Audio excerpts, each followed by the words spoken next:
سیدی اعلیٰ حضرت رحمۃ اللہ تعالی علیہ کے استاذ گرامی حضرت مولانا غلام قادر بیگ رحمۃ اللہ تعالی علیہ کی معرفت اعلیٰ حضرت کے پاس ایک سوال آیا کہ بعض لوگ نبی کریم صلی اللہ تعالی علیہ وآلہ وسلم کے افضل المرسلین ہونے کا انکار کرتے ہیں اور کہتے ہیں کہ قرآن و حدیث سے دلیل لاؤ۔ اس کے جواب میں اعلیٰ حضرت رحمۃ اللہ تعالی علیہ نے فرمایا، حضور پرنور سید المرسلین صلی اللہ تعالی علیہ وآلہ وسلم کا افضل المرسلین سید الاولین والآخرین ہونا قطعی، ایمانی، یقینی، اذعانی، اجماعی، ایقانی مسئلہ ہے جس میں خلاف نہ کرے گا مگر گمراہ، بددین، بندے شیاطین۔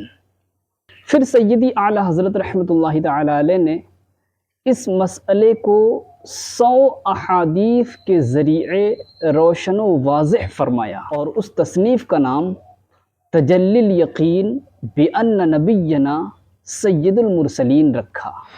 یہ ہیں ہمارے اعلیٰ حضرت۔ تبھی تو قبلہ شیخ طریقت امیر اہل سنت اپنی کتاب وسائل بخشش میں تحریر فرماتے ہیں، علم کا چشمہ ہوا ہے معجزاً تحریر میں، جب قلم تو نے اٹھایا اے امام احمد رضا۔